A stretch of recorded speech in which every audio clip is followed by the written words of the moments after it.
বাংলাদেশের বিপক্ষে পাকিস্তান মুখোমুখি হবে আমাদের হোমে 11, 13, 15 মার্চ। এই যে সিরিজটা, ঈদের আগে যে সিরিজ, ওয়ানডে সিরিজ, বাংলাদেশ প্রায় 3 মাস পরে ইন্টারন্যাশনাল ক্রিকেটে ব্যাক করছে। সেই সিরিজ এবং সেই সিরিজের গুরুত্বপূর্ণ পার্ট হলো বাংলাদেশের র্যাঙ্কিং আপলিফট করা। এই মুহূর্তে বাংলাদেশ র্যাঙ্ক 10th এবং Pakistan they are staying on number 4। So এই চতুর্থ দলের সাথে দশম দলের যে লড়াইটা হতে যাচ্ছে, 11 তারিখে যে লড়াই শুরু হতে যাচ্ছে, এবং অলরেডি পাকিস্তান ক্রিকেট দলের সদস্যরা অলমোস্ট ঢাকায় পৌঁছে গেছে, সেই সিরিজে বাংলাদেশের ভালো করাটা গুরুত্বপূর্ণ। শুধু এই কারণে না দীর্ঘ সময় পর বাংলাদেশ আন্তর্জাতিক ক্রিকেটে ব্যাক করছে, শুধু এই কারণে না হোম সিরিজে যেই দলটা স্বাগতিক থাকে তার অনেক অ্যাডভান্টেজের জায়গা থাকে, প্রত্যাশার জায়গা থাকে, বরং এই কারণে যে বাংলাদেশ পরের যে বিশ্বকাপ, যে 50 ওভার্স ক্রিকেটের বিশ্বকাপ যেটা অনুষ্ঠিত হবে আফ্রিকাতে, সেখানটায় যেন সরাসরি কোয়ালিফাই করতে পারে। এবং সেই কোয়ালিফাই করতে গিয়ে বাংলাদেশকে প্রথমত তাদের র্যাঙ্কিং রেটিং পয়েন্ট বাড়ানোর একটা সুযোগ রয়েছে। বাংলাদেশকে নাম্বার 9-এ থাকতে হবে অ্যাটলিস্ট, যেন কোয়ালিফায়ার খেলতে না হয়।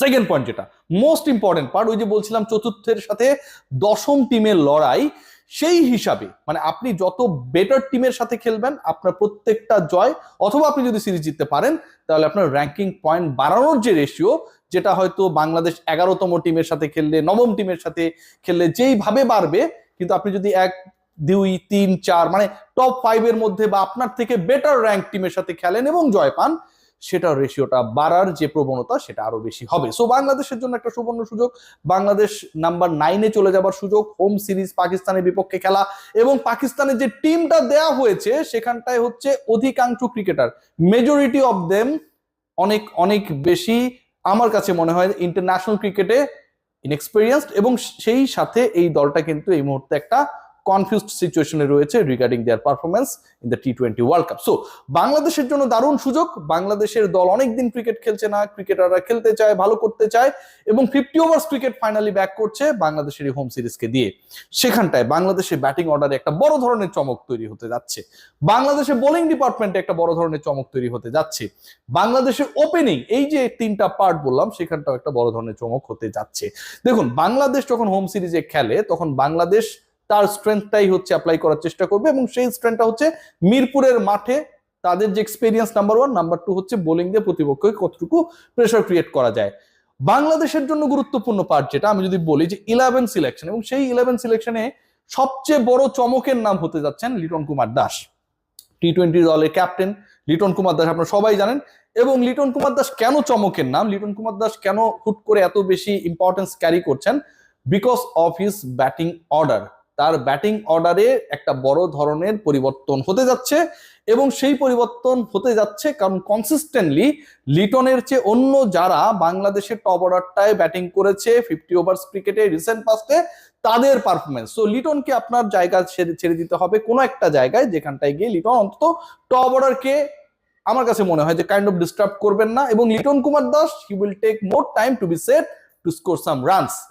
কনসিস্টেন্সি লিটন কুমার দাসের অ্যাপ্লাই করার ক্ষেত্রে Pakistan series is going to be very much important. Like আপনার বডির কনসিস্টেন্সি, ময়েশ্চারের কনসিস্টেন্সি ধরে রাখার জন্য লিলি হুইপশা বডি ওয়াশ যতটা important. What is going to be the batting order of Liton Kumar Das? Number 4, seriously Liton Kumar দাসকে নিয়ে এখন পর্যন্ত যত পরিকল্পনা হয়েছে, অ্যাপ্লিকেশনস হয়েছে, আমি যেটা বললাম যে বাংলাদেশের অলস্টার্স এবং ন্যাশনাল টিম যে আলোচনাটা হচ্ছে, যেখানটায় তারা প্রিপারেশনস নেওয়ার চেষ্টা করেছে, সেখানটাও কিন্তু Liton Kumar Das he didn't play as an opener.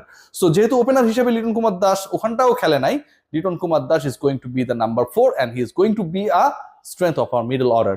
Liton Kumar Das পাকিস্তানের বিপক্ষে সিরিজে নাম্বার 4-এ ব্যাট করবে।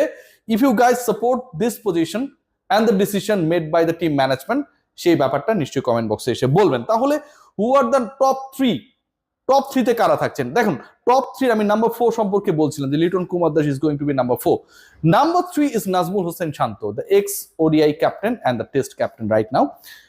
নাজমুল হোসেন শান্তর যে পারফরমেন্স 50 ওভার্স ক্রিকেটে, নাজমুল হোসেন শান্তর উপর বাংলাদেশ দলের যে ডিপেন্ডেন্সি, সো ওই জায়গা থেকে এবং consistency of form, Nazmul Hossain শান্তর জন্য থার্ড প্লেসটা নিয়ে আসলে কোনো ধরনের আলোচনা ডিসকাশনের কোনো সুযোগ নেই। নাম্বার 4-এ লিটন, নাম্বার 3-তে নাজমুল হোসেন শান্ত। 1, 2-এ কারা থাকছেন সেটা নিয়ে আমার কাছে মনে হয় একটু কনফিউশন ক্রিয়েট হতে পারে, সাইফ হাসান স্পট নিয়ে আসলে খুব বেশি ডিবেট করার কোনো সুযোগ নেই। সাইফ থাকছেন নাম্বার মানে ওপেনিং এর যে স্লটটা রয়েছে দুজন ক্রিকেটার সেখানটায় খেলবেন, রাইটি লেফটি কম্বিনেশন করারও চেষ্টা করবে নিশ্চয়ই। সাইফ হাসান এক নম্বরে থাকছেন, এবং সাইফ হাসানের যে BPL performance, recent pass performance ঘরোয়া বা লোকাল ক্রিকেটে, সেটা খুব বেশি আশাব্যঞ্জক না হলেও ইন্টারন্যাশনাল ক্রিকেটে সাইফ হাসান যেই পারফরমেন্সটা সবশেষ করেছিলেন সেটার অনুবাদ করতে পারবেন বলে আমার বিশ্বাস।